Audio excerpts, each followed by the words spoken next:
Bueno, Dios los bendiga nuevamente. San Juan, capítulo 8, versículo 31 y 32. La cita que tanto hemos repetido durante los últimos 2 meses, ¿no? Prácticamente 2 meses. San Juan 8. ¿Qué dice la escritura de la siguiente manera? Compartan una Biblia por allí, por favor. Miren que hay una Biblia, hermanos. Compartan esta Biblia con la hermana. Mucho cuidado que... Gracias, mi amado. 8, 31, 32. Dice la escritura de la siguiente manera. Dijo entonces Jesús a los judíos que habían creído en él. Si ustedes permanecen, ¿cómo? Si vosotros permanecéis en mi palabra, serán verdaderamente, ¿mis qué? Dígalo fuerte, ¿mis qué? Y conocerán la verdad, y la verdad os hará libres. Para los que no han estado al tanto y que de pronto hasta el día de hoy, como nos visitan por primera vez, desde hace ya casi 2 meses venimos desarrollando un tema llamado Conociendo nuestra fe. Conociendo nuestra fe. Y a través de este tema revisamos cosas muy interesantes sobre la fe del cristiano.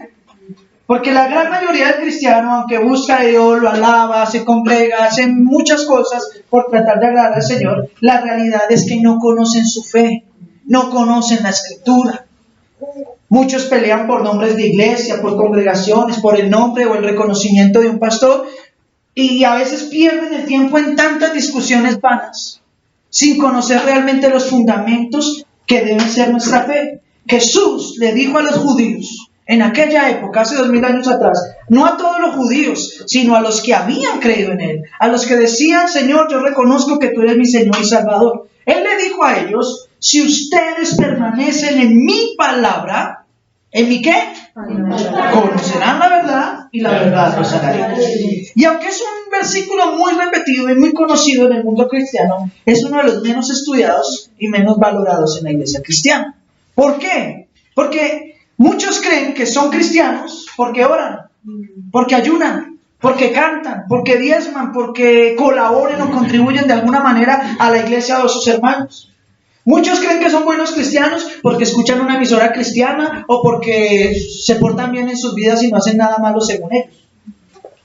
Pero cuando usted va a la Escritura, Jesús dice que ser discípulo suyo, verdaderamente su discípulo, verdaderamente cristiano, tiene la implicación de que uno debe permanecer ¿en qué cosa?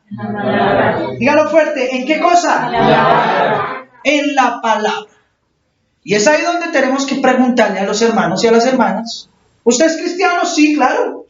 Entonces, ¿qué tanto conoce usted de la Escritura? Porque Jesús no dijo que usted es verdaderamente su discípulo si ora, ayuna, canta. Porque recuerde que los falsos profetas y la cizaña que crece en medio de la iglesia también ora, canta y ayuna. También da ofrenda. Los falsos profetas predican. La Biblia en San Mateo 7 dice que van a ir delante de la presencia del Señor y van a decir, Señor, en tu nombre echamos fuera demonios, en tu nombre hicimos milagros, en tu nombre predicamos, hicimos sanidades. Y Jesús les va a decir, apartados de mí, hacedores de maldad, nunca los conocí. Pero ellos le van a declarar a Jesús que ellos hacían ministerio en la iglesia. Y eran falsos profetas, y no eran hijos de Dios. Entonces, el verdadero cristiano debe permanecer en las Escrituras. En algunas de las versiones católicas, en esta parte, dice, ser fieles en todo a mi palabra. ¿Es usted fiel en todo a la Escritura? Hay cristianos donde uno entra a sus casas, y como lo comentaba en una de las charlas anteriores, mi esposa entró a una casa de unos amigos, de unos hermanos en la fe, cristianos, y con el cuadro de la Santa Cena. Y entonces, pues a muchos les dice, ay no, pues que eso ya es fanatismo religioso, ¿no? Porque si usted conoce su fe, ¿cuál es el primero de los 10 mandamientos? ¿Cómo? Amar a tu Dios con toda su mente, con todo su... ¿Es el primero de los 10 mandamientos? Perdón. ¿Cuál es el primero de los 10 mandamientos, iglesia? No tendrás dioses ajenos delante de mí. Pero si usted le pregunta a la iglesia en general, cristianos o católicos, van y le dicen amar a Dios sobre todas las cosas. Y uno le dice, ¿y dónde dice eso la Escritura? No, Jesús dijo que ese era el primero y mayor de los mandamientos. Sí, pero yo les pregunté a ustedes cuál es el primero de los 10 mandamientos. No el primer y más grande mandamiento. La iglesia se equivoca muchas veces por no escuchar. Y porque aunque hablan muy bonito de Dios, no conocen la Escritura. Casi todo el mundo a ti te responde, amar a Dios sobre todas las cosas. Pero el Señor enseñó claramente, Éxodo capítulo 20, ahí hay un título grande en todas las Biblias, los 10 mandamientos, ¿cierto? Entonces dice el Señor, dijo el Señor a Moisés, dile a mi pueblo estas palabras. Lo primero, no tendrás dioses ajenos delante de mí. El segundo mandamiento, ¿cuál es? Amarás a... ¿Cuál es el segundo? De los 10 mandamientos. Éxodo 20, léanlo, ahí tiene la Biblia. ¿Cuál es el primero? El primero, no tendrás dioses ajenos. ¿Y el segundo? No te harás imágenes ni semejanza de ninguna cosa que haya en los cielos, ni abajo en la tierra, figura de hombre, animal, ni te inclinarás a ella ni las honrarás. Porque el que haga eso, el que adore ídolos, el que tenga idolatría, el que tenga monachitos, eso se convierte en enemistad contra Dios. Dice que por esas cosas la ira de Dios viene sobre esas personas, sobre sus hijos, sobre sus nietos y sobre sus bisnietos, hasta la tercera o cuarta generación. Eso dice la Escritura. Eso dice la Escritura. Entonces el primer y segundo mandamiento de los 10 mandamientos hace referencia a no tener ídolos, a no tener imágenes, a nada de idolatría. A nada de idolatría. Pero la gran mayoría de las personas no conocen eso. Creen que son buenos cristianos porque, vuelvo y lo digo, se congregan una vez cada 15 días, o van todos los domingos, o oran, cantan, o escuchan la emisora, o ven un canal. Creen que eso ya es ser cristiano. Hermanos, eso no es ser cristianos. Eso es que a usted le pueda estar gustando la cosa de Dios y todo. Pero Jesús declaró en San Juan 8, como lo acabamos de leer, si yo lo estuviera diciendo de mi boca, pues no me lo crean. Pero fue el Señor Jesús quien lo declaró y está en la palabra. Ustedes son verdaderamente mis discípulos y ¿qué? Permanecen en mi palabra. Y a través de estas 6 predicaciones anteriores, hemos revisado la historia de la iglesia, de dónde nacieron los lineamientos doctrinales, de dónde salieron los bautistas, los presbiterianos, los luteranos, la iglesia reformada, los calvinistas, metodistas. Revisamos hace 15 días las corrientes pentecostales, las corrientes carismáticas, si son bíblicas o no son bíblicas, si son sanas o no sanas. Revisamos de dónde salieron ahorita todo el mundo que quiere ser apóstol, profeta, si eso es bíblico o no es bíblico. Porque la gran mayoría de gente va a una iglesia y todo lo que le dicen allá, ay sí, amén, gloria a Dios, gloria a Dios. Y la Escritura dice en 1 Corintios capítulo 14, versículo 29, que cuando alguien se pare a predicar, ¿qué debe hacer la iglesia? Juzgar. No es decirle a todo amén, es juzgar, es revisar, venga, el hombre predica bonito, uy, sí, hace milagros, pero venga, ¿está alineado a la Escritura? ¿Es bíblico lo que me está diciendo? Muchas veces, cuando a mí me han preguntado que si soy pastor, yo digo, sí soy pastor. Siempre me preguntan las 2 o 3 mismas cosas. ¿De qué iglesia? Entonces uno les dice Adoración Viva y como no es muy conocida, entonces, no, el tipo no es importante, amistad a Dios, porque como el nombre de la iglesia no es conocido, ya de una vez van denigrando la iglesia. La segunda y creo que la pregunta que más le hacen a muchos cristianos cuando uno va a una iglesia, ¿y cuánta gente va? ¿Cuánta gente va? Porque a mi iglesia van 40,000 personas. Chévere. ¿Y cuántas veces el pastor de tu iglesia, 40,000 personas, ha ido a tu casa? No, ninguna. Entonces ese señor no es tu pastor. ¿Cómo así? San Juan 10. El buen pastor conoce a sus ovejas y sus ovejas lo conocen a él. ¿Y la llama cómo? Por su nombre. Ay, hermano Adrián, es que usted está muy duro. No, eso lo enseñó Jesús. Jesús lo enseñó, lean la Biblia. Luego lo digo, no me lo crean a mí, créanselo a la Escritura. Jesús fue el que lo enseñó. Y lo tremendo es que Él dice que el asalariado, es decir, que el que va por dinero y ganancias deshonestas a la iglesia, no es pastor. Le dice ladrón, salteador. Y le dice que es un asalariado al que no le importan las ovejas. Y este mensaje choca muy fuerte contra los que han estado acostumbrados a un sistema doctrinal distinto, que es doctrina de hombres, pero no doctrina de cristiana, no doctrina bíblica. Y por eso hoy en día el cristianismo en el mundo entero está tan distorsionado, tan lleno de cosas que no son. Hermano, colabórenme ahí a ver si subo que va. que le baje un poquito, o que corra más para allá, por favor. Sí, gloria sea al Señor. Y este mensaje choca, hermano, choca fuerte, y muchos no lo aceptan. Pero si usted revisa la escritura, la Biblia dice que muchos les va a dar comezón ¿de qué? ¿De oír qué cosa? La sana doctrina. Y por ellos tener ese rechazo hacia la sana doctrina, se amontonarán ¿qué cosa? ¿Se amontonarán quiénes? ¿Lo saben o no lo saben? Vamos a verlo, póngale cuidado. Segunda Timoteo, capítulo 4. Vuelvo y lo digo, no me lo crean a mí, créaselo a la Biblia. Si el pastor Adriano o cualquier otro pastor dice algo que no está en la Biblia, no lo cree. Pero si está en la escritura, como lo dice la escritura, créanlo.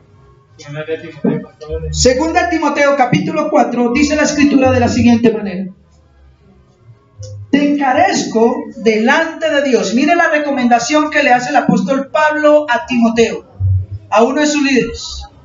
Te encarezco delante de Dios y del Señor Jesucristo, que juzgará a los vivos y a los muertos en su manifestación y en su reino, que prediques ¿qué cosa? La palabra. La palabra. ¿Que prediques qué? La palabra. Dígalo fuerte. ¿Qué cosas se debe predicar en la iglesia? La palabra. ¿Doctrinas humanas? No.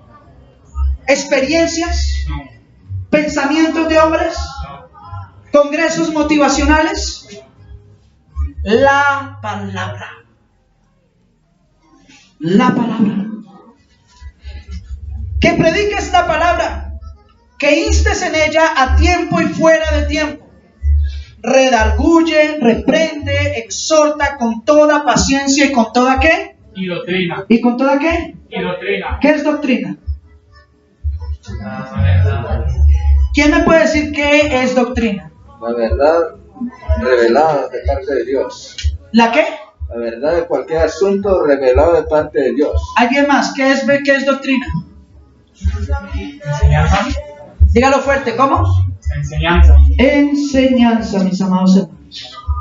La doctrina viene de un vocablo griego que es didascalia. Didascalia. O la más conocida que es didaje, que significa enseñanza. Toda enseñanza de Jesús es doctrina. Así que los cristianos debemos hablar son de las enseñanzas de Jesús, de la doctrina. Pero hoy en día no hablan de doctrina en la iglesia, sino de pensamientos en hombres. Me explico. Por ejemplo, hermanos, hay que ir a pelear y a batallar y a darle en la cabeza al diablo y hacerle guerra espiritual, guerrea por tu familia, vamos a machucarle la cabeza al diablo. ¿Y dónde dice la escritura que eso hay que hacer? La escritura dice resistid al diablo. No dice vaya, búsquele pelea. Dice resistid al diablo y él huirá de ustedes. En ninguna parte de la Biblia dice que el cristiano tiene guerra contra Satanás. Porque una guerra es cuando dos bandos se enfrentan para ver quién gana, quién tiene la victoria. Pero Romanos capítulo 8 y en Colosenses capítulo 2, la escritura dice que Cristo ya nos hizo más que vencedores. ¿O es mentira la escritura? Dice la palabra. ¿No dice en Colosenses capítulo 2 que Cristo en la cruz despojó a quiénes? A las potestades y a los principados, es decir, al diablo y a sus huestes, y los exhibió públicamente, triunfando sobre ellos? ¿En dónde? En la cruz del Calvario. ¿Dice eso la escritura o no lo dice? Y si la escritura dice que Satanás ya está derrotado, ¿cuál es la famosa guerra a la que invitan muchos pastores a hacer? Pastor, pero hay una lucha. Sí, la escritura habla de una lucha. Y la Biblia dice que usted todos los días tiene una lucha, no una guerra, una lucha. Pero es una lucha ¿contra quién? Contra ustedes mismos. Contra sus miembros, contra nuestros miembros, contra nuestras pasiones y deseos carnales y pecaminosos. Porque dice la escritura que el espíritu que mora en nosotros nos impulsa hacia arriba. Pero la carne, que también está en nosotros, por su pecado nos impulsa ¿a dónde? Hacia abajo. Y la escritura dice que esa es la lucha del cristiano. El problema es que cuando se lee la Biblia hay que leerla bien. Contexto. El texto sin su contexto se convierte ¿en qué? En pretexto. Si yo leo un pasaje de la Biblia, pero no leo completamente todo lo que está hablando la escritura, termino creyendo y enseñando cosas que no son y que están fuera del orden bíblico. Por eso Jesús dijo, ustedes son verdaderamente mis discípulos, verdaderamente mis hijos, verdaderamente cristianos, si permanecen en la escritura, en mis palabras, y conocerán la verdad, y la verdad los hará libres. Pero es imposible que alguien conozca la verdad si sigue doctrinas humanas y no la sana enseñanza de Jesús que está escrita en su palabra. Usted, para conocer a Dios, para conocer a Jesús y para conocer la historia de su salvación, no necesita revelaciones místico-mágico maravillosas o que un hombre se pare y le ponga la mano encima y le diga, el Señor me muestra y te revela. No, nada de eso. Porque toda la escritura ya nos revela el propósito de Dios. El libro de Apocalipsis dice que ya todo fue revelado. Lo único que necesitamos usted y yo es escudriñar las escrituras, leerlas, pero leerlas bien. Jesús dijo en San Juan 5:39, escudriñen, y la palabra escudriñar significa investigar diligentemente y a conciencia. ¿Qué significa escudriñar? Investigar diligentemente y a qué? Y a conciencia. ¿Qué cosas? Las escrituras. Escudriñan las escrituras porque a ustedes les parece que en ellas hay vida y ellas, las escrituras, son las que dan ¿qué? Testimonio de mí, dijo Jesucristo. ¿Quieres conocer al Señor? ¿Quieres conocer su voluntad? Lee la Biblia. Estudia la Biblia. Hoy en día invitan a encuentros de una cosa, encuentros de otra. La gente paga plata por ir a un encuentro de tantas cosas, cuando lo único que tiene que hacer es coger su Biblia y leer con detenimiento. ¿Por qué esperas a que alguien te cobre un mundo de plata para que vayas tú a un lugar y des un mundo de plata para que allá te digan lo que ya está en la escritura y lo tienes gratis en tu casa? ¿Cómo así, pastor? ¿Sí? ¿Cómo así, pastor? Claro. Ya está en la escritura. Y a diferencia de otros tiempos donde era difícil tenerla, hoy en día todo el mundo tiene la escritura, está en su celular. Hasta en el celular podemos llevar la palabra de Dios. Aunque el lugar perfecto para llevar la palabra de Dios es ¿dónde? El problema es que la gente tiene la Biblia ya en la casa, en el celular, pero no la tiene en su mente, en su corazón. Y así es imposible. Y este problema de no conocer las doctrinas es lo que ha traído confusión en el mundo cristiano. Por eso es que hay mucha gente que dice, pero allí dicen esto, allí dicen esto, allí dicen lo otro. ¿A quién le creo? Créale al que habla con la Biblia en la mano. Pero ¿sabe cuál es el problema, hermano Robinson? El problema es que hoy no le creen a la Biblia. Hoy no le creen el mensaje correcto. Hoy le creen a cosas como estas. Y si tiene un carro último modelo, mejor. Ese sí es de Dios. Si es una iglesia grande, eso sí es de Dios. Así enseña mentiras, eso sí es de Dios. Hoy no se le está creyendo a la palabra. Ayer un hermano mío de otra iglesia, hermano en la fe, publicó ahí en el Facebook de culto, lo que se va a hablar, las experiencias te transforman.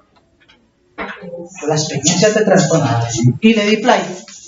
Y salió una pareja ahí, esposo y esposa. No, mire que es que nosotros teníamos un problema económico y el Señor hizo un milagro y apareció la plata en el banco de la noche a la mañana y por eso hay que creerle a Dios y por eso, y ven que transformará tu vida. Y la Biblia dice en San Mateo 6:33 que entonces busquen primeramente el reino de los cielos y justicia y todas las demás cosas serán añadidas. Hermana Naomi, por favor. Y todas las demás cosas serán añadidas. Y entonces yo dije, wow. Así que ven y busca, porque si buscas a Dios todo te será añadido. Y yo una vez empecé a comentar. Venga, qué pena con ustedes. ¿En serio? Así le escribí. ¿En serio? ¿Experiencias? La palabra, ¿dónde está? Porque hoy la gente se acostumbró a vivir de experiencias en la iglesia. De revelaciones. De revelaciones. Y les escribí, venga, San Mateo 6:33 es el final de una disertación que Jesús estaba dando. Y en esa disertación Jesús no habla de prosperidad. ¿Cómo así? Sí, claro, léanlo desde el versículo 23-25, ¿qué viene diciendo? Él dice, no se afanen por tres cosas. ¿Cuáles? ¿Por qué han de comer?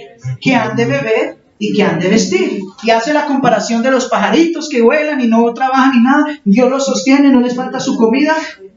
Y nosotros valemos más que un pajarito para el Señor. Dios nos va a dar la comida.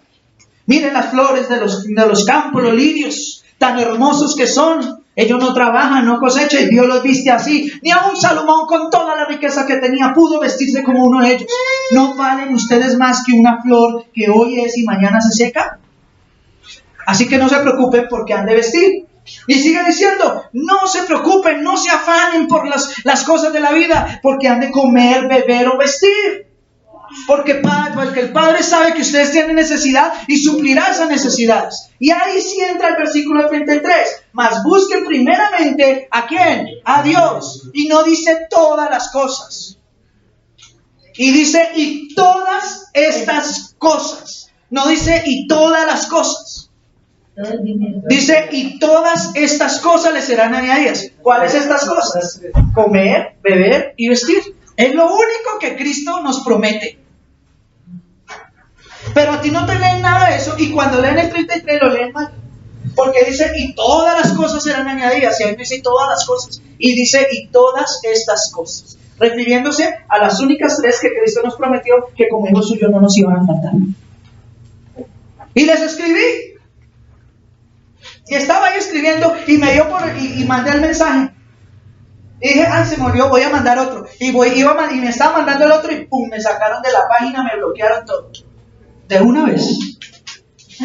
De una vez. Me gustó la verdad. Yo le dije a mi esposa, wow.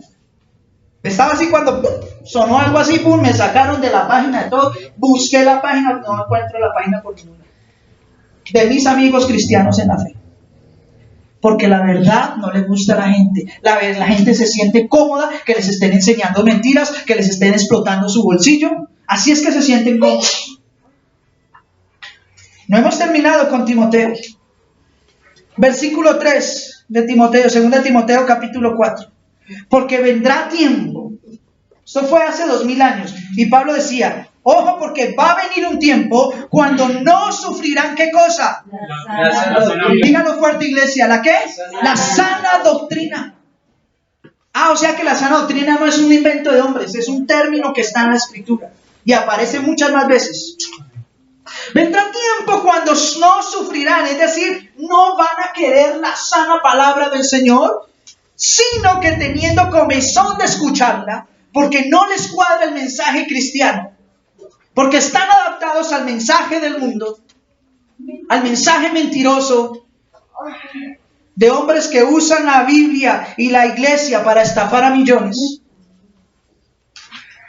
Y por tener comezón, dice, se amontonarán. ¿Qué cosa? Maestros. Dígalo fuerte, ¿qué? Maestros. Maestros. Conforme a sus Propias concupiscencias. ¿Qué son concupiscencias? Deseos. Desordenados. Los deseos desordenados de la carne. Y dice que como la gente no quiere escuchar la verdad, entonces Aprovecharán los falsos maestros, aparecerán muchos falsos maestros para enseñarles lo que ellos quieren escuchar. Chuy Olivares, un gran predicador cristiano, dijo en una de sus mejores predicaciones: iglesias al gusto del cliente. Hoy la gente no va a un lugar donde enseñen Biblia, sino va a un lugar donde le hablen lo que él quiere escuchar. Y como hoy hay de todo, hay lugar donde solo hablan del diablo. Allá lleno de gente que solo quiere escuchar del diablo. Hay otros donde solo te hablan de plata, prosperidad. Allá. Hay otros donde te hablan de que ya no es la gracia, sino que es la ley. Allá están llenos, atestados de gente. Y uno habla la verdad y escucha la verdad y la rechazan. Porque estos falsos maestros, dice la Escritura, no lo digo yo, versículo 4, apartarán de la verdad el oído y se volverán ¿a qué? A las fábulas. ¿Qué son fábulas?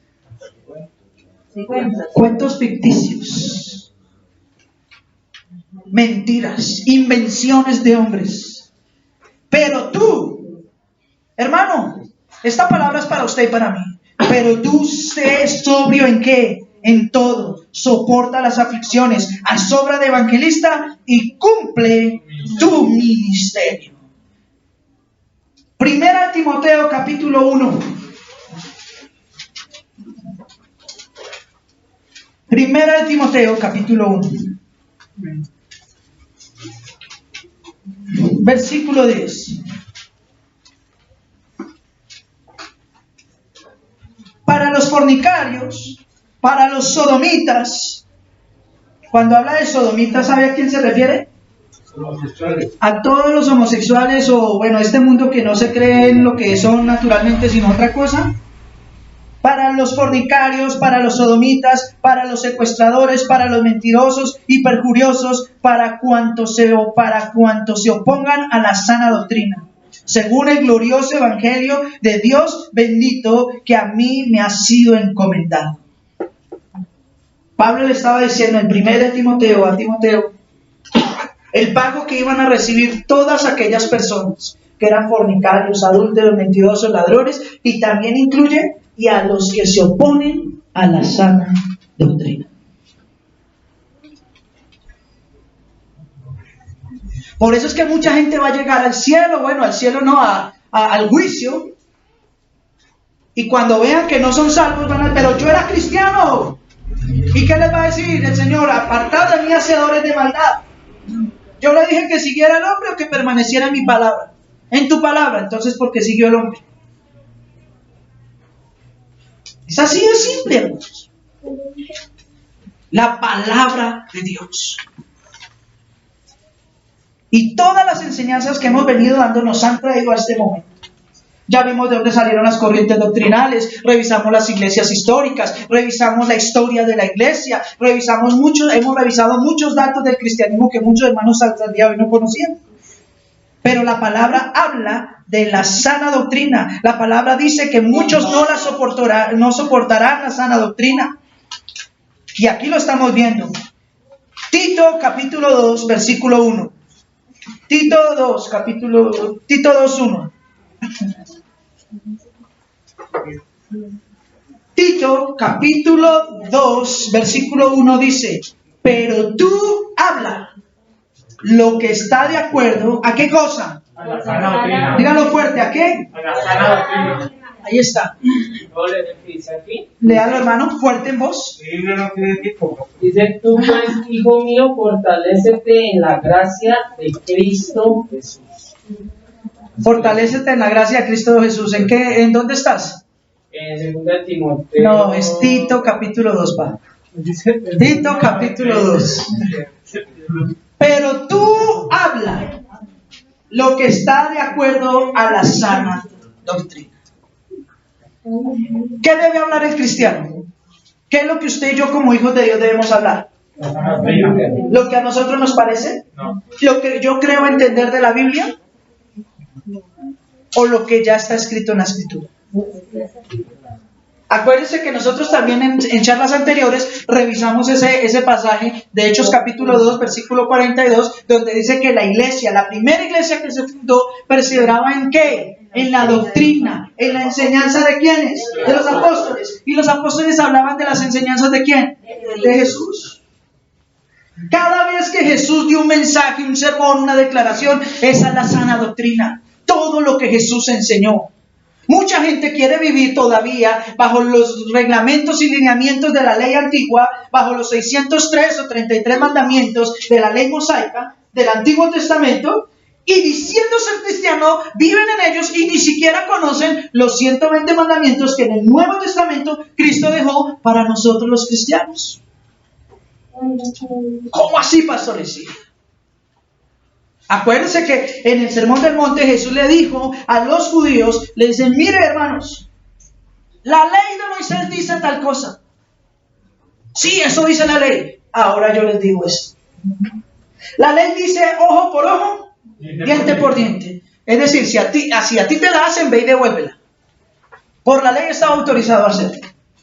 Eso dice la ley, pero yo les digo, amen a sus enemigos.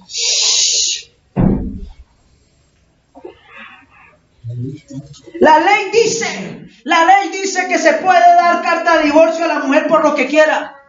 Pero yo les digo que lo que Dios unió no lo separa el hombre. Se puso intenso. No, mejor me quedo con la ley. Y mírenlo, revísenlo. Capítulos 5, 6 y 7 de Mateo, el Sermón del Monte. Y ahí en ese sermón hay aproximadamente 43 de los 120 mandamientos que Cristo nos dejó. Señor, pastor, dígame un mandamiento. El Señor le manda a ser la sal de la tierra. El Señor le manda a ser la luz del mundo. El Señor le dice a usted que bienaventurados los humildes de corazón, no a los altivos, ¿cierto? Bienaventurados los que tienen hambre y sed de justicia, no los que tienen hambre y sed de venganza, de que al otro le vaya mal. Ahí está la escritura está para leer. Jesús dijo, si ustedes permanecen en mis palabras, y él ya había dado el mensaje, serán verdaderamente mis discípulos. Y Pablo le dice a Tito, pero tú habla lo que está de acuerdo, ¿con qué cosa? Con la sana doctrina. La sana doctrina es fundamental para la iglesia, porque la sana doctrina, cuando una iglesia se forma en la sana doctrina, tiene un crecimiento espiritual correcto. La iglesia se forma de tal manera que el que acepta la sana escritura, hermanos, no se va de la iglesia por cualquier cosa. El que es formado en la sana doctrina madura, se forma y permanece. Y puede llegar a cumplir lo que dice San Mateo capítulo 24, versículo 13, si no estoy mal, que el que persevere hasta el fin será salvo. Pero donde no se enseña sana doctrina, es muy frecuente que llega mucha gente, pero así como mucha gente está llegando a esas iglesias, también se están yendo. Yo hoy en día veo por todo lado gente que me ha dicho, yo iba allá, y en 5 años han pasado por 20, 30 iglesias.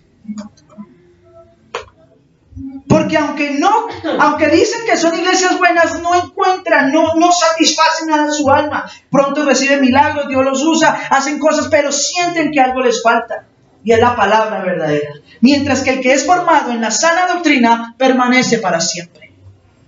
Eso dice la Escritura, que el verdadero hijo permanece para siempre. Y el que no es hijo será echado de la casa.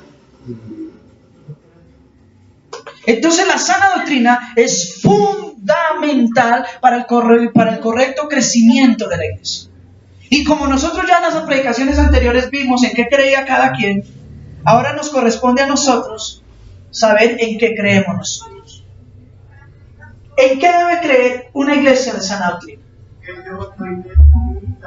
¿Quién me puede dar? En la palabra, pero ¿cuáles doctrinas? A ver, doctrinas. ¿En qué debemos creer, iglesia? Enseñanza. Una enseñanza. El bautismo, bueno, el bautismo. La doctrina del Espíritu Santo. La doctrina del Espíritu Santo, ¿qué más? La del pecado, soberanía de Dios, ¿qué más? Doctrina del sufrimiento. Doctrinas de sufrimiento, muy bien, hermano, ¿no? Y es bíblico. Hay doctrina del sufrimiento. Ahora bien, existen muchas doctrinas, aproximadamente entre 20 o 30 doctrinas cristianas. ¿Qué son las doctrinas cristianas? Para los que no saben, son los fundamentos de fe, es decir, en lo que nosotros creemos como cristianos. Y hay doctrinas primarias o esenciales y hay otras doctrinas secundarias que no son tan esenciales, que inclusive en ellas puede haber discrepancia entre las iglesias, pero eso no quiere decir que entonces no puedan ser hijos de Dios. Pero hay doctrinas esenciales. En 1930, escuchen bien esta fecha, 1930, se hizo un gran concilio en Estados Unidos con las iglesias cristianas, con las principales iglesias cristianas, que casi todas eran de orden históricas, las presbiterianas, las bautistas, las luteranas, calvinistas, reformadas, todo lo que ya hablamos. Hicieron un gran concilio, aunque eran iglesias distintas, cada quien con su lineamiento, todas se unieron en 1930, hicieron un gran concilio en donde ellos consolidaron en ese concilio 8 doctrinas esenciales de fe. Escúcheme bien, 8 doctrinas esenciales de fe, basadas en las cuales cualquier iglesia que enseñe esto puede ser considerada sana doctrina. El problema es que hoy muchos enseñan estas doctrinas, pero mezcladas con los pensamientos de hombre. Entonces, ojo a esto. Hay iglesias que pueden enseñar estas doctrinas, pero distorsionadas. Una iglesia de sana doctrina enseña estas doctrinas, pero de la manera correcta. ¿Y cuáles son esas 8 doctrinas para que las tengan claras? La primera de ellas, la inspiración de la Biblia. Gracias, hermano. Ojo a esto. La primera doctrina de toda iglesia cristiana es sana doctrina. La Biblia es 100% la palabra de Dios, ha sido inspirada por Dios y es la autoridad máxima de nuestra fe. Escuchen bien, la autoridad máxima de nuestra fe. ¿Ustedes saben cuál es la diferencia entre una iglesia de sana doctrina y una secta? ¿Qué es una secta? Cristiana, ¿no? Porque no hablamos de sectas del mundo, sino ¿qué es una secta cristiana? ¿Nadie? ¿Los que estudiaron en el Instituto Bíblico? Están haciendo, ay, no me acuerdo. ¿Qué es una secta cristiana? Que salen de la misma iglesia, pero... Una secta cristiana es cuando la Biblia no es lo primero. Escuchen bien. Hay iglesias, hay lugares, escuchen bien, no voy a mencionar nombres de lugares, usted sabrá cuáles son. Hay lugares donde enseñan la Biblia, pero la Biblia la enseñan a través de lo que un hombre o una mujer enseñaron en sus libros o en sus declaraciones. ¿Sí me hago entender?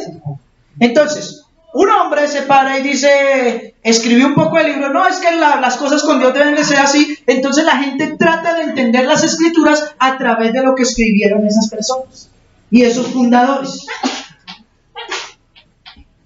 Y de la única que puedo así hablar abiertamente, los testigos de Jehová. También los adventistas, aunque no lo quieran creer, así es. Pongamos esos dos en ejemplo, en colación. Adventistas, los del séptimo día, ellos entienden la escritura a través de los escritos de su fundadora Elena de White. Ellos no pueden leer la Biblia sin tener primero que leer los libros, y cuando leen los libros, que es lo primero que los ponen a hacer, les dice ahora sí, a través de lo que ella dijo, entienda la escritura. Secta, herejía. Los testigos de Jehová, el fundador de los testigos de Jehová, como la Biblia no le cuadró, él imprimió una Biblia diferente, donde le quitaron versículos, le añadieron otros y modificaron otros tantos para tratar de enseñar lo que a él le parece. Eso es una secta. Pastor, usted no debería hablar, hermanos, mire. Jesús y los apóstoles denunciaron con nombres propios a los falsos maestros y a los falsos profetas. Aquí no estamos hablando mal de ningún siervo de Dios. porque nosotros de ningún siervo de Dios hablamos mal. Pero estamos obligados por la palabra de Dios a denunciar las malas prácticas, las malas enseñanzas. Y si usted revisa, Pablo, Pedro, Juan, el mismo Señor Jesús, con nombres propios denunciaban a los herejes. Y son sectas. Los mormones te hablan de Cristo, pero a través del libro de ellos, del libro del Mormón. Te hablan de la Biblia, pero entendiéndola lo que dice el libro del Mormón. Una iglesia de sana doctrina se considera, mis amados hermanos, sana doctrina, primeramente porque la Biblia es la autoridad máxima de su fe. Todas nuestras enseñanzas y creencias tienen que estar claramente establecidas y consolidadas en la Escritura. Y de una vez le digo, Evangelio de la Prosperidad,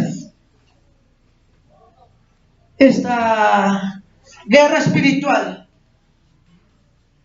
entre otras cosas, no son doctrinas bíblicas. No son doctrinas bíblicas ni enseñanzas bíblicas. Pactos. Habían unos pactos en la ley mosaica para los israelitas. Hoy en día nosotros no nos mandan a hacer pactos. Es más, el que hizo pacto con nosotros fue el Señor, no nosotros con Él. Y estamos en el único pacto validero, el de la gracia. No hay que hacer más pactos. Así que usted decide si creerle a la Escritura o creerle al hombre.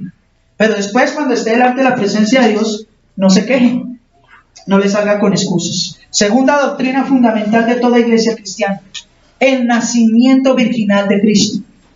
Inclusive en iglesias cristianas se ha puesto en duda que Cristo nació de una virgen y tratan de científicamente explicar ciertas cosas. Toda iglesia cristiana debe creer en el nacimiento virginal de Cristo, que Cristo, como lo dice la Escritura, vino por medio de una virgen, por obra y gracia del Espíritu Santo. Si en alguna iglesia o alguna enseñanza usted escucha algo distorsionado a esto, número 1, no es bíblico, número 2, salga de allá. ¿Qué hace tiempo perdiendo allá? Número 3, la deidad de Cristo. ¿Cómo así que la deidad de Cristo? ¿Jesucristo es Dios? Amén. Solo uno. ¿Jesucristo es Dios? Amén. Jesucristo es Dios hecho hombre. Por eso a ese le llama como hijo de hombre o hijo de Dios, porque comparte la misma divinidad con el Padre. Él es Dios hecho hombre. Por eso esa expresión cristiana, Jesucristo era 100% Dios y 100% hombre, es validera, porque es una realidad. Pero muchos quieren decir que Jesús no es Dios. Inclusive en libros herejes y en cosas distorsionadas, que Jesús tuvo mujer, que se acostó, que hizo, que no sé qué, hasta dicen que era homosexual, que porque andaba con el discípulo amado. Y ojo a esto, ni siquiera estas expresiones no salen ni siquiera del mundo. ¿Saben de salen? De lugares donde dicen ser cristianos y donde predican la palabra de Dios.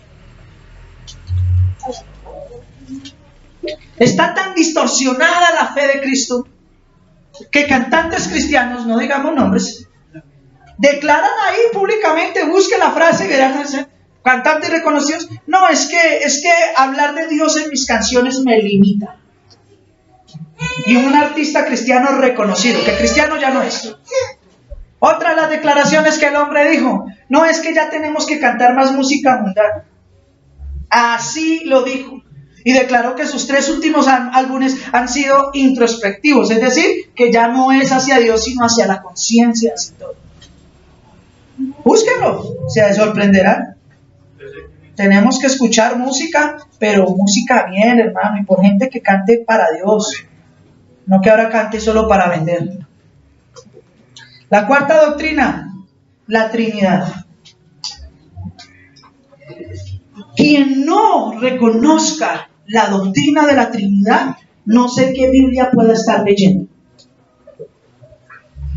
Pastor, pero la palabra Trinidad no aparece en la Biblia. Válido, la palabra Trinidad no aparece en la Biblia. Totalmente correcto. Hay quienes dicen que Jesús es el mismo Padre, el mismo Hijo y el mismo Espíritu Santo, y no hablan de Trinidad sino de unicidad. Y a ellos yo les digo, la unicidad tampoco aparece en la Biblia. Entonces, si el término Trinidad y unicidad no aparecen en la Biblia, ¿en cuál debo creer? Pues estudie qué dice la unicidad. La unicidad dice que Jesús es todo. Y la Trinidad dice que Dios es Padre, Hijo y Espíritu Santo, un solo Dios verdadero. No tres dioses, sino un solo Dios verdadero. Pero que al unísono. ¿Sí? Ahora bien, ahí están los dos pensamientos. Analicémoslo en la Biblia. Desde Génesis hasta Apocalipsis, la Biblia habla del Padre, del Hijo y del Espíritu Santo. En el Nuevo Testamento se cansa la Biblia de decirnos que cuando Jesús subió al cielo, está sentado ¿dónde? ¿Está sentado en el trono de Dios o a la diestra de Dios? Mi esposa por ahí escribió una vez, bueno, si Jesús es Dios, entonces, así como lo quieren ver ellos, entonces ¿quién está sentado a la diestra del Padre? Explíqueme esos versículos. Toda la Biblia, en el bautismo de Jesús en el río Jordán, Jesús siendo bautizado en el agua, el Espíritu Santo en el cielo en forma de paloma y en la voz desde allá, desde los cielos del Padre diciendo, ese es mi Hijo amado en quien tengo contentamiento. Pastor, ¿quién puede explicarnos toda la Trinidad o toda la deidad de Dios a plenitud? Nadie. Cualquier pastor, ojo a esto, hermano. Cualquier pastor que le diga yo le puedo explicar a la perfección la deidad de Dios es mentiroso. Porque el mismo apóstol Pablo en Timoteo dijo que eso es un misterio. Solo dice, no me lo creen, vamos a leerlo. Timoteo. 50 de lo primero. Ya les digo. Primera Timoteo capítulo 3, versículo 16. Primera de Timoteo capítulo 3, versículo 16. El apóstol Pablo, que antes de ser apóstol, fue ¿qué? Fariseo, ¿cierto? ¿Qué era un fariseo? ¿Quiénes eran los fariseos? Dígalo fuerte. ¿Maestros de qué? De la ley. Se sabían todo el Antiguo Testamento de memoria. Todas las leyes, ordenanzas, salidas. Mejor dicho, eran peor que un abogado. Se sabían todas las leyes de memoria. Y conoció el Evangelio de Cristo y entendía perfectamente la ley y conoció todo el Evangelio a punto que logró ser uno de los apóstoles. El mayor defensor de la fe cristiana en el primer siglo, junto a Pedro, el apóstol Pablo. Era una persona supremamente preparada, más que todos nosotros juntos. Que tuvieron experiencias reales en Cristo, no las que hoy dicen, ay, bien, Señor, en un sueño. No. Ellos tuvieron experiencias reales, sufrieron la persecución, escribió la mitad del Nuevo Testamento, el apóstol Pablo, y con toda la sabiduría que él tenía y el conocimiento y la profundidad que tenían las Escrituras, él viene y hace esta declaración en 1 Timoteo 3:16. E indiscutiblemente, grande es que El misterio de la piedad. el misterio de la piedad. Muchos dicen piedad, ahí se refiere a la deidad de Dios. ¿Por qué? Dice, Dios fue manifestado en carne. Dios fue ¿qué? Manifestado en carne. Dios vino al mundo en una forma humana, Jesucristo. Luego dice, justificado en el Espíritu, menciona al Espíritu Santo, porque el Espíritu Santo es el que nos conduce a toda justicia y verdad, según la Escritura. Y luego dice, visto de los ángeles, predicado a los gentiles, creído en el mundo y recibido nuevamente arriba en gloria. Y él dijo, venga, yo les explico esto bien explicadito. Él dijo, grande es el misterio de la piedad.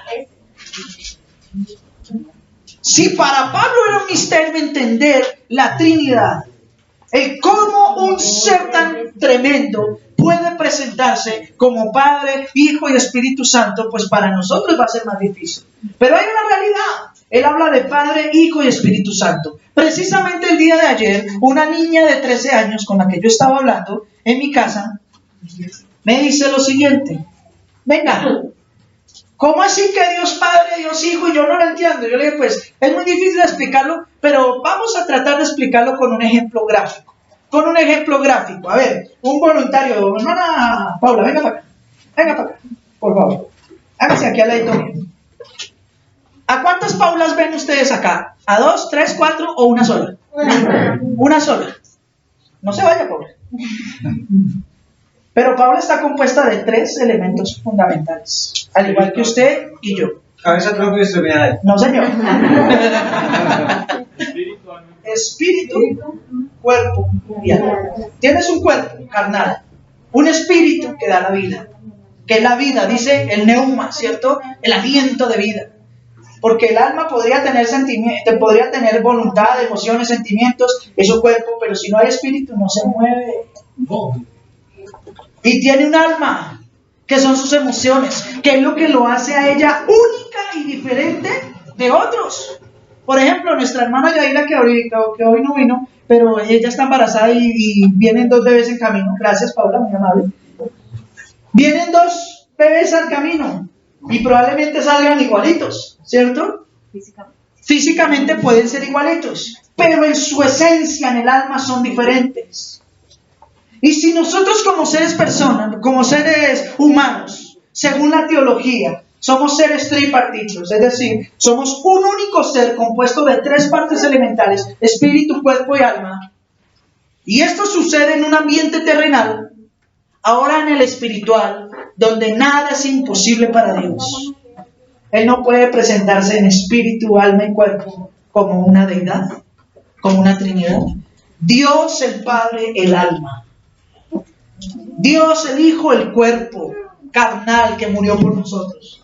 Y Dios el Espíritu que nos justifica, que nos da vida, que mora en nosotros.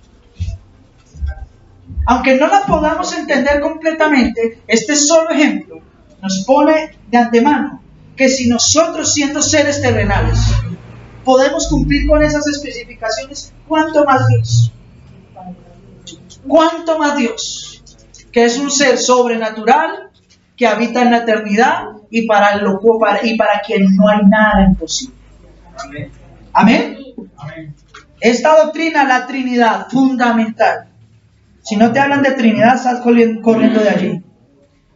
Otra doctrina, la quinta, la resurrección de Cristo de los muertos.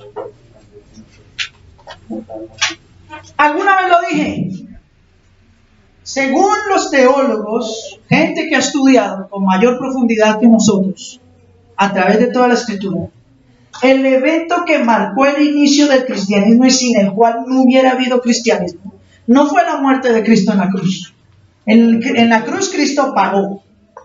Pero el evento que le dio el impulso a los cristianos para seguir adelante fue la resurrección de Cristo. Si Cristo no hubiera resucitado, ¿habría cristianismo? ¿Qué dicen ustedes? Ay, pastor, pero en otras religiones sus líderes han muerto y lo siguen. Sí, pero es que ninguno de esos líderes dijo que iba a resucitar.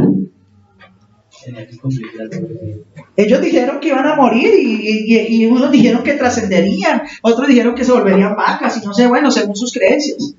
Pero Jesús fue el único líder religioso en el mundo que dijo que no solamente iba a morir, sino que iba a resucitar para vivir eternamente. Y al creer en la resurrección de Cristo, nosotros creemos que así como Dios lo levantó a él de los muertos, nosotros también seremos levantados en victoria, en gloria. Y por eso la Biblia por todo lado habla de la esperanza de vida que hay en nosotros. ¿Cuál es la esperanza de vida de los cristianos? Esa doctrina de la esperanza de vida es que nosotros creemos fielmente que Cristo resucitó y está en los cielos, y que así como Dios levantó a Cristo de los muertos, también lo hará con nosotros en el día de su gloriosa venida. Amén. Eso es una doctrina fundamental. Pero una de las cosas que más se discuten hoy en día es la resurrección de Cristo. Muchos dicen, es que los soldados romanos les pagaron, es que lo enterraron en otro lado, que el cuerpo de él sí está por ahí. Y pensamientos de los mismos cristianos.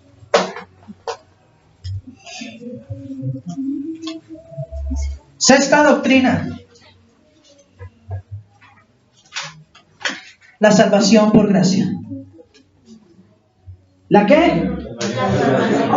Bueno, de esto hemos hablado demasiado en la iglesia. Si usted es de los que todavía cree que usted se salva por las obras que usted haga, grave. Pero a mí me enseñaron que la salvación se pierde. ¿Dónde dice eso la Escritura? Si la salvación no depende de usted ni de mí. La salvación dependió. No depende. Escuchen bien, dependió de una obra que ya Cristo hizo ¿en dónde? En la cruz, hace 2000 años. ¿O se equivocó Jesús cuando miró al cielo y dijo, Padre, consumado es, hecho está, lo acabé todo, terminada está la obra? ¿Cómo así, pastor? ¿Y el libre albedrío? Usted tiene libre albedrío en sus cosas terrenales, naturales. Usted tiene libre albedrío para saber con quién sale, con quién viste, con quién se casa, qué equipo le es hincha, o bueno, qué comer, qué no comer, para dónde me voy a pasear este fin de semana, para allá, para allá. Usted tiene libre albedrío en las cosas terrenales. Pero usted no puede decidir sobre su salvación. Porque su salvación es una obra que depende de Cristo. Si la salvación dependiera de nosotros, ahí sí podríamos decir, como otros dicen, que se pierde. Porque nadie podría salvarse. ¿Por qué? Porque todos, absolutamente todos, Romanos capítulo 3, versículo 10, por cuanto todos, ¿qué hicieron? Pecaron. ¿Y están qué? Destituidos de la gloria de Dios. Eso dice el 3.23. El 3.10 dice, no hay justo ni aun uno, no hay quien haga lo bueno, no hay quien busque a Dios, ni siquiera uno. Todos, dice el apóstol Pablo, se desviaron, todos a una se hicieron inútiles. No hay quien entienda, no hay quien busque a Dios, ni siquiera uno. Sepulcro abierto es su garganta. Y dice que en su lengua es como veneno de áspides, que sus manos se apresuran para derramar sangre inocente. Para derramar la sangre inocente. Esa es la conducta del ser humano. Y esa es la conducta que usted y yo seguiríamos si Cristo no nos hubiera rescatado.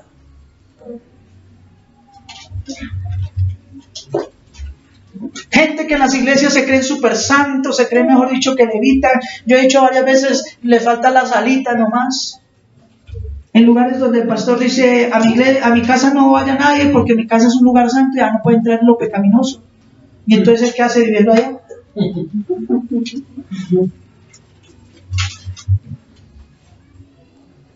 A la hermana Lorena le dijeron que no éramos santos, ¿cierto? Es que usted se cree santa. Y ella contestó, sí, es que yo soy santa. ¡Oh! Se creció la hermana Lorena, ya religiosa. No, es que la Biblia dice que nosotros somos santos. Pero no porque no pequemos. Ojo a esto. Nosotros somos santos porque Dios, por medio de su obra y de su Espíritu Santo, nos santificó. Romanos capítulo 8, ahí lo dice, ¿cierto? Del versículo 28 en adelante. A los que antes conoció, también los predestinó, y a los que predestinó los llamó, y a los que llamó a estos también predestinó, y a los que predestinó dice también justificó, santificó, glorificó. Dios hizo toda su obra. En Efesios capítulo 1 dice que Dios nos llamó para ser santos y sin mancha delante de Él. En los apóstoles y Jesús y en todas las escrituras, cuando se refiere a la iglesia, a ustedes, a todos los santos, le hablan a la iglesia como santos. Pero no porque no pequen, sino porque a diferencia del hombre pecador que no conoce a Dios, los de la iglesia han sido escogidos por Dios para salvación. Pastor, ¿cómo así que mi salvación no depende de mí? La escritura lo dice, Efesios capítulo 1, versículo 4. Según los escogió en Él, ¿antes de qué? ¿Para qué? Para que fuésemos santos y sin mancha. En amor, habiéndonos ¿qué? Predestinados. ¿Cómo así, pastor? Y eso lo dice la Biblia, hermanos. Toda la Biblia dice que Dios escogió a quienes iban de ser salvos. No, pastor, no se lo puede ser. Entonces Jesús se equivocó cuando dijo, muchos son los llamados, pero pocos los escogidos. ¿Se da cuenta que cuando uno lee la Biblia empieza a entender el asunto? Y empieza uno a sorprenderse y decir como que se le empieza a caer todo el mundo encima. Toda la vida creyendo cosas locas. Como la Biblia no la explica bien en las iglesias, por eso es que muchos se atreven a decir que la Biblia se equivoca o que tiene partecitas sí y partecitas no. Y la realidad es que la Biblia no es partecita sí o no, la Biblia es 100% la palabra de Dios, es clara, es contundente, no se contradice. Según las pruebas que se le han hecho a la Biblia, es el documento escrito con mayor autoridad en todo el mundo en cuanto a la legitimidad de sus palabras. Más de 56,000 escritos a través de toda la historia, manuscritos, que respaldan la veracidad de la escritura, que lo que tenemos aquí es lo que realmente se escribió. Eso se llama la prueba bibliográfica. También habla de las pruebas de las evidencias internas. Revisaron a profundidad si la Biblia en algún lugar o momento, en alguna declaración se contradecía en algo, y no. Cada libro respalda al otro consecuentemente. Está perfectamente ordenado. No hay una sola cosa que en la Biblia contradiga a otra. Todo tiene un orden. La prueba de las evidencias externas, la historia, los hechos históricos, los registros de otras naciones, de otros pueblos, avalan que lo que dice la historia es verdad. Los descubrimientos que hoy en día se hacen, descubrimientos arqueológicos, se negaba que el arca de Noé existiera, que fuera una realidad. Hace más de 10 años que la descubrieron en el monte Ararat, donde dice la escritura que estaba. Que los carros del faraón era un cuento. Ahí no está, que el lugar donde pasaron se volvió un museo. Y ahí está la evidencia de todos los carros del faraón en el fondo del mar, y van con buzos y todo, y es un museo. Y cada cosa que la Biblia ha declarado se ha demostrado históricamente y científicamente que es la verdad. Pero hoy en día muchos quieren negar la escritura. Hoy en día prefieren escuchar a hombres mentirosos que creerle a la palabra. La salvación es por gracia. Jesús no dijo que la salvación dependía de nosotros. Pablo no dijo eso. Pedro, Juan, ninguno de los apóstoles dijeron eso. ¿Saben quiénes fueron los que empezaron a enseñar que la salvación se perdía? Después del año 350, cuando empieza a aparecer el catolicismo en el mundo, el catolicismo se aleja de la sana doctrina, de la sana palabra del Señor, y ellos empiezan a enseñar que la salvación se podía perder, pero que podíamos volver a ser salvos si pagábamos indulgencias. Y convirtieron la fe en un negocio. 2000 años después, las iglesias cristianas protestantes hacen lo mismo que el catolicismo. Cobran por la salvación. Cobran para que la gente sea salva. Cuando la Biblia dice que la salvación es un acto gratuito. Quiero que lean conmigo Romanos 3, 23 y 24. Y vamos a ver lo que la Biblia declara allí.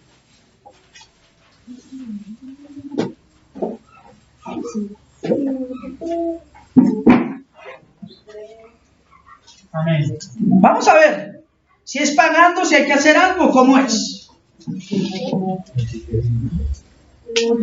Voy a leerles desde el 19 para ponerlos en contexto.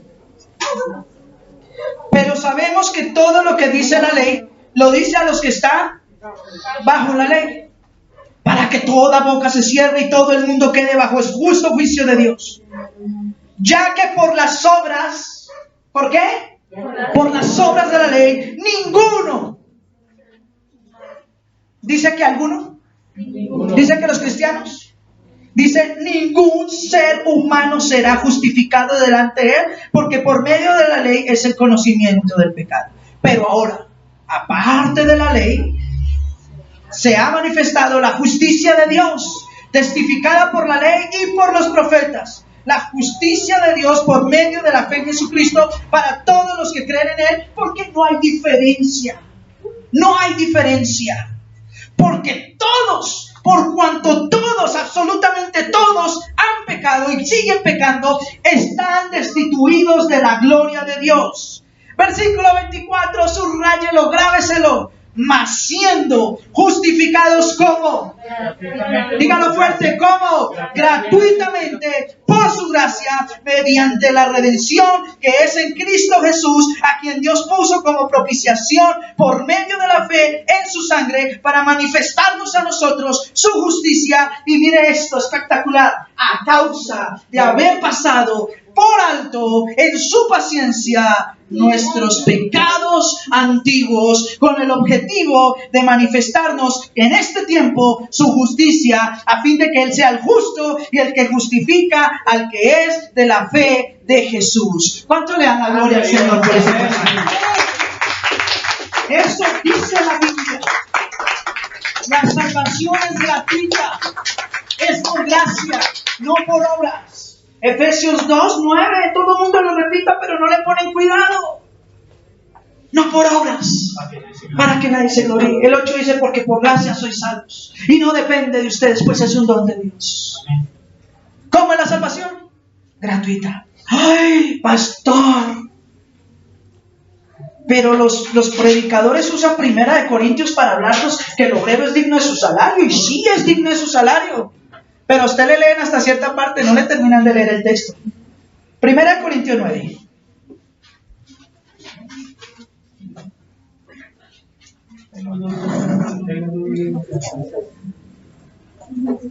Mire esto. Esto es tremendo.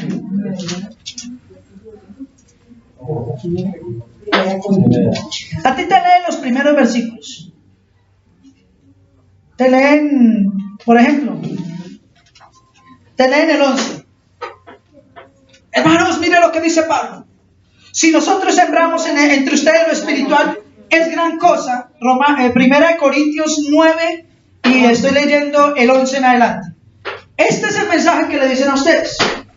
Si nosotros sembramos entre ustedes lo espiritual, ¿será gran cosa que recojamos de ustedes lo material? Si otros participan de este derecho sobre ustedes, ¿cuánto más nosotros? Pero no hemos que... O sea, hay un derecho. El pastor puede recibir bendiciones. Claro, puede recibirlas. Pero Pablo dice, pero yo no hago uso de ese derecho. Mire, hay que leer bien. Sino que todo lo he soportado por no ponerle ningún obstáculo al Evangelio de Cristo. Vuelve y le dicen a ustedes, mire, la Biblia dice, ¿no sabéis que los que trabajan en las cosas sagradas comen del templo y los que participan del altar participan? Así también ordenó el Señor a todos los que anuncian el Evangelio que vivan del Evangelio. Dice la Escritura, Dios ordenó que los que trabajan en el Evangelio vivan del Evangelio. No es que se hagan ricos y a expensas y se vuelvan unos, mejor dicho, estafadores de la fe. Y aún así, mira lo que sigue diciendo la Escritura. Pero en nada de esto me he aprovechado. Usted le leen hasta el 14. No le leen el resto. Y el texto, sin su contexto, se convierte en pretexto. Mire lo que sigue diciendo Pablo. Pero en nada de esto me he aprovechado, ni tampoco he escrito para que se haga así conmigo, porque prefiero morirme antes que desvanezca. Esta es mi gloria. Es decir, antes de yo ser un estafador, o antes de usar este derecho para aprovecharme de la gente. Pues si anuncio el Evangelio, no tengo por qué gloriarme, porque me es impuesta necesidad. Y ay de mí si no lo anuncio el Evangelio. Por lo cual, si lo hago de buena voluntad, recompensa tendré ¿de dónde? De los cielos. Pero si de mala voluntad, la comisión me ha sido encomendada. Y el versículo 18, subraya. Anoten, grábese. Pues, ¿cuál es mi galardón? Que predicando el Evangelio, presente como. Léalo para que no oiga, es que ese Señor está hablando lo que no es. ¿Qué dijo Pablo? ¿Cuál es mi recompensa? Que predicando yo el Evangelio, presente gratuitamente el Evangelio de Cristo, para no abusar de mi derecho en el cielo. ¿Por qué usted le lee solamente la parte de arriba donde dice, el obrero es digno de su salario, bendigan al pastor y bendigan? Y no es que esté mal. Pero ¿por qué ningún pastor sigue leyendo y dice que lo que Dios desea de nosotros, sus siervos, es que cuando prediquemos la palabra no lo hagamos por intereses deshonestos, sino que lo hagamos como Él lo hizo? Él le dijo a los apóstoles, yo vine y no les he cobrado nada, de gracia les di, de gracia. Solo es un predicador que cobra 60 millones por predicar a las iglesias. Yo conozco uno que cobra, cobra como $300,000. Y $300,000 son casi 2,000 millones de pesos. Y los pagan. Y no puede andar si no es en avión privado, si no es en el mejor hotel. Tanto Cristo no tenía donde recostar la cabeza. Es que el varón de Dios debe mostrar que es el ungido de Jehová, debe andar con lo mejor, claro. Y a los apóstoles los perseguían, los menospreciaban. Los apedrearon. ¿Dónde está ese evangelio? Yo no encuentro en la escritura ese evangelio. Ay, pastor, es que ahora entonces un pastor no puede andar en avión. Obvio, si se tiene que ir de un país a otro, pues lo más fijo es con un avión. Pero que compre un avión, estuvimos mirando con mi esposa en estos días. 55 millones de dólares vale el avión privado más barato de un pastor de esos. ¿A plata nuestra cuánto es? Más de 200 mil millones de pesos. ¿Sabe usted y yo qué podríamos hacer con 200 mil millones de pesos? No habría necesidad en nuestra congregación por mucho tiempo. ¿Cuántos hospitales, obras, casas se le podría dar a los hermanos? Usted vaya al libro de los Hechos, Hechos de los Apóstoles. Ahí está todo lo que la primera iglesia hacía.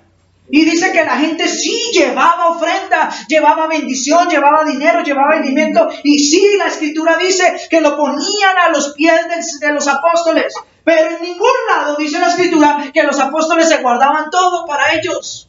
Dice la escritura que lo ponían en reverencia a los pies de los apóstoles y los apóstoles lo repartían entre la iglesia según la necesidad de cada uno. De manera, dice literalmente el libro de Hechos, de manera que nadie en la iglesia tenía necesidad. ¡Wow! Pero hoy corrompieron el evangelio, lo distorsionaron y se atreven, tienen el descaro de cobrar por la salvación. Hay lugares donde te venden el título de salvación y está el título bronce, plata, oro, premium, platino, bueno, no sé. Así. No me lo cree, hermano. Le falta mucho por aprender.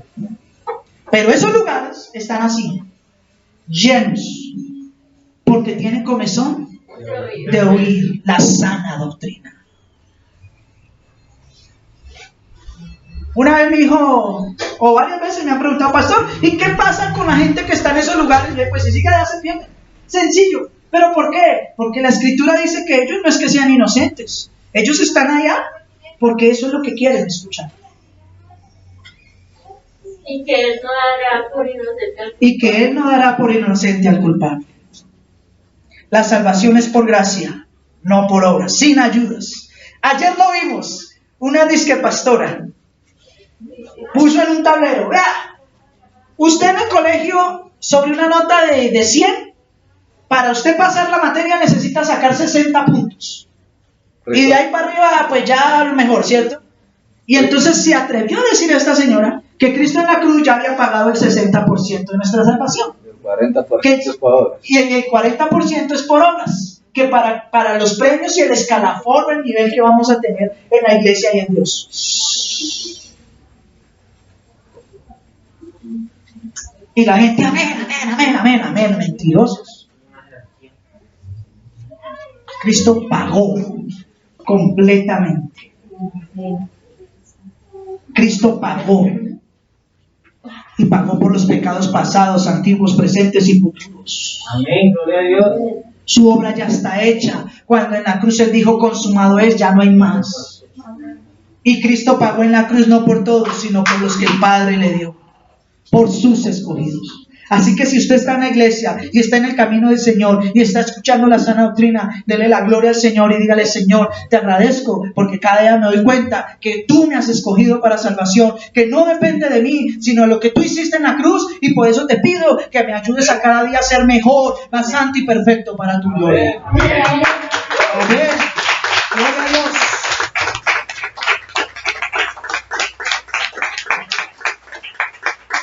Séptima doctrina fundamental de la iglesia: la redención por la sangre de Cristo. Y hablamos un poquito de esto, ¿no? Ya Cristo pagó. Por su sangre fuimos nosotros curados, lavados, limpiados, perdonados. Por su sangre fuimos rescatados, comprados a precio de sangre. Ya no hay que pagar más. Ya no hay que hacer nada más. Y esto en relación a lo que ya anteriormente dijimos. Si usted todavía cree que tiene que hacer algo más o dar algo más para salvarse, está grave. Ay, pastor, entonces no bendigo a la iglesia. Bendiga a la iglesia, bendiga a los hermanos, pero eso no lo va a salvar, porque es que esos son deberes suyos como cristianos.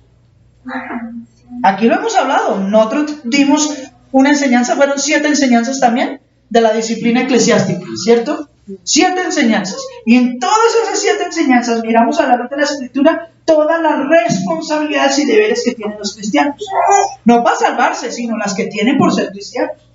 Una de ellas es congregarse, otra de ellas es aportar en la congregación de la manera y la capacidad que pueda. No con diezmos, porque la Biblia no nos exige diezmos, de la manera que pueda, ¿cierto? Pero no piense usted que todo lo que usted hace lo va a salvar o lo va a condenar. No, su salvación ya fue pagada. ¿Cómo sé si yo soy salvo? Una pregunta que frecuentemente nos han hecho. ¿Usted sabe si es salvo? En la medida en que usted viva conforme a la Escritura. Jesús nos dio 2 grandes ejemplos. La palabra nos da 2 grandes ejemplos. El primero, ustedes son verdaderamente mis discípulos. Es decir, usted verdaderamente, alguien escogió para salvación si permanece en mi palabra. Si vive conforme a lo que yo ya les escribí. Para de contar. Si usted está viviendo conforme a la Escritura, siéntase tranquilo. Si usted está viviendo conforme a lo que le enseñan en otro lugar y le dicen y haciendo un poco de locuras y cosas raras, ahí sí preocúpese. Y segundo, en Gálatas capítulo 5, del versículo 19 en adelante, Pablo habla de las obras de la carne y después dice el fruto, la evidencia de que el Espíritu Santo está en usted. Y no dice que es orar, ayunar, leer Biblia, no. Dice es amor, gozo, paz, paciencia, benignidad, bondad, fe, mansedumbre y templanza. Contra tales cosas no hay ley. Usted puede orar todo lo que quiera, ayunar 40 días si quiere, pero si usted no ha aprendido a perdonar, usted no está en nada. Jesús en San Mateo 6, la oración del Padre Nuestro ahí, ¿no? Muchos le dicen, malíbranos de todo el mal, amén. No tenés los últimos 2 versículos. Y dice Jesús en los últimos 2 versículos. Sí. Porque si ustedes perdonan a quienes les ofenden, ustedes serán perdonados. Pero si ustedes no perdonan a quienes los han ofendido, ustedes tampoco serán perdonados. Pero eso no se lo leen, porque si leemos eso se nos va la gente de la iglesia, se nos va la plata. No, hermano, la Biblia hay que leerla completa. Pastor, yo no puedo. No, usted sí puede, lo que pasa es que no quiere. Así de sencillo. ¿Quién dijo que el perdón es algo que se pueda o no pueda dar? El perdón y todas estas cosas son decisiones personales. Y les voy a decir algo con relación al perdón. No sé por qué me metí en este tema ahorita. Cuando la gente no quiere perdonar a otra persona, es porque se siente superior o más digna que la otra. Cuando la Escritura dice que delante de Dios todos somos iguales. Todos somos igual de malos, de corruptos, de envidiosos, de altivos. Es que me hizo tanto daño yo siendo tan bueno. Pues si usted es tan bueno, demuestre que es bueno perdonando. Porque si usted no perdona, lo que me está mostrando es que es arrogante, que es altivo y que cierra su corazón. Entonces, ¿dónde está la buena gente que usted dice?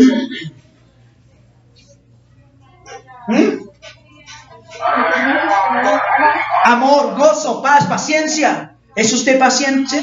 ¿Le tiene paciencia a los hermanos? Varias veces me han preguntado varias personas, pastor, ¿usted cómo hace para soportar a ciertas personas? Y yo le digo, pues es que si yo no lo hago, Dios lo hizo conmigo, ¿yo por qué no lo voy a hacer con los demás? ¿Cómo hace para soportar a Robinson?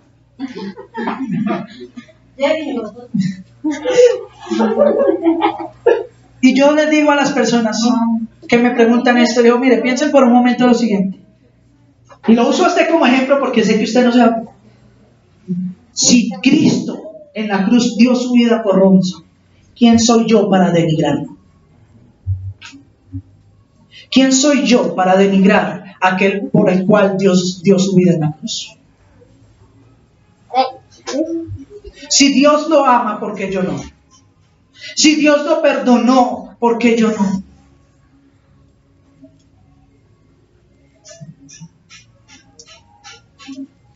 Dice la Escritura, el que se cree hacer algo no siendo nada, Se engaña a sí mismo. Se engaña a sí mismo. Y vana es su fe. La octava, la necesidad, escuchen bien, del nuevo nacimiento. La necesidad del nuevo nacimiento. Es necesario el nuevo nacimiento. Hay muchos cristianos que creen que son hijos de Dios, vuelvo y lo digo, por todo lo que hacen, y no es así.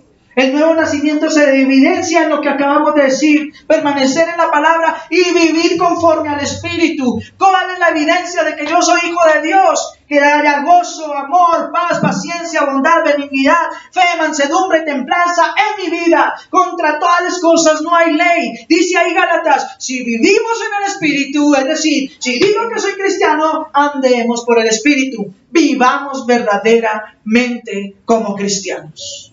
Esas fueron las 8 doctrinas fundamentales. Hay muchas más.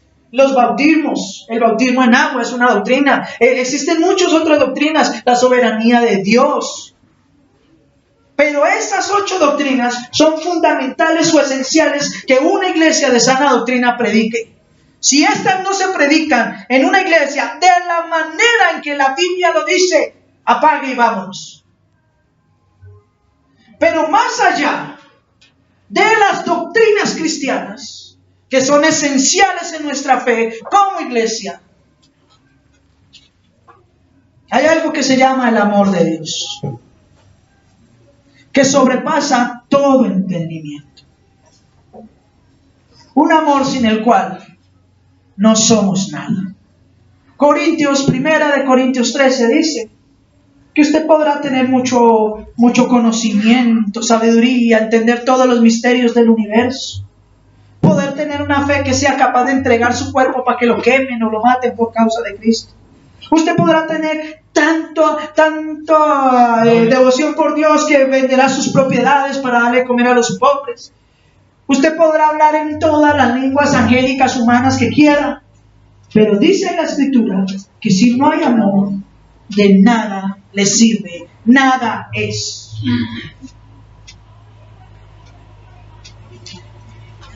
¿Sabe qué me sorprende a mí en esta era de cristianismo moderno? Hoy hay pastores, iglesias, personas, cantantes, etcétera, etcétera, a los cuales a través de lo que han hecho están llenos de dinero. Lleno de dinero. Pero son pocas las iglesias que tienen fundaciones, que ayudan al prójimo, al necesitado. Y se paran en esos púlpitos a hablar mal de los cantantes del mundo, de los actores de cine, de los atletas, que porque no tienen a Cristo en su corazón. Pero estos cantantes del mundo, actores, atletas o gente de la farándula, ¡oh, sorpresa! ¡Oh, terrible sorpresa! Que son los que más ayudan en la sociedad, que son los que más obra social hacen, que son los que más colegios construyen, que son los que más regalos en Navidad le dan a los niños, que son los que más comedores o alimento le dan a mucha gente en diversas partes del mundo. Mientras los cristianos tienen cerrado su corazón y están callados, creyéndose muy santos y muy perfectos ahí en su burbuja espiritual. Jesús declaró en el Nuevo Testamento que si nosotros somos capaces de hacer tan solo 2 cosas, habremos cumplido toda la ley y estaremos delante de Dios como lo mejor. ¿Saben cuáles son las 2 cosas? Amarlo a Él sobre todo. Que Dios en verdad sea lo primero. No mi esposo, mi esposa, mis hijos, mi trabajo, lo que sea, mi carro, mi moto, no. Dios lo primero. Y lo segundo, que yo ame a mi prójimo. No dice hermanos de la iglesia, prójimo, es decir, a toda la humanidad en general, como a mí mismo. Porque también dice que ¿qué es aquel que dice ser hermano y cuando ve a su hermano en necesidad, cierra la puerta de su casa y de su corazón contra él? El que sabe hacer lo bueno y no lo hace, eso le es pecado, mis amados hermanos. Y si usted no es capaz de mostrar el amor y la misericordia que Dios le ha mostrado a usted, entonces no diga que es cristiano. Apague y vamos. No tenga el descaro de asomarse a la iglesia o a la presencia de Dios y decir, Señor, yo te amo. ¿Tú me amas? ¿Y por qué no amas a tu prójimo? Juan en sus epístolas escribió que una persona que dice amar a Dios, a quien no ha visto y no puede ver, pero aborrece a su hermano, a quien sí puede ver y sí puede ayudarle, es un mentiroso. Eso dice las epístolas de Juan. Mis hermanos, concluyo este gran tema conociendo nuestra fe con la siguiente frase: no juguemos a ser cristianos. ¿Somos o no somos? Y si va a ser cristiano, entienda que ser cristiano implica que usted conozca su fe y la viva realmente. Porque la obra que Cristo hizo por usted y por mí en la cruz fue una obra por amor. Él no tenía que venir a hacer nada. Pero como dice la Escritura, de tal manera Dios nos amó a nosotros, que por amor dio a su Hijo unigénito, a su único Hijo, para que todos los que en Él creamos no nos perdamos como los demás, sino tengamos vida eterna.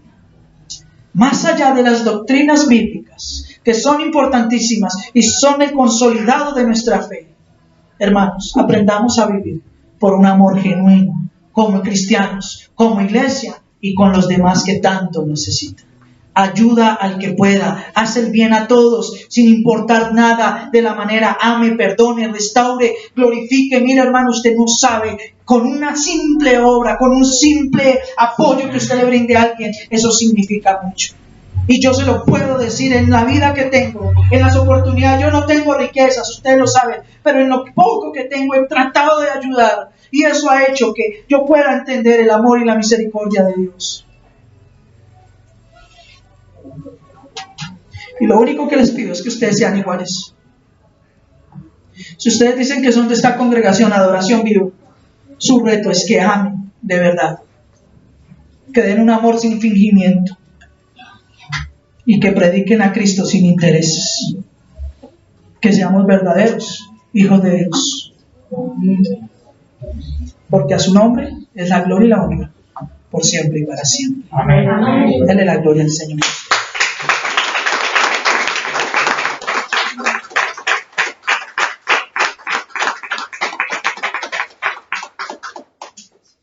Aleluya.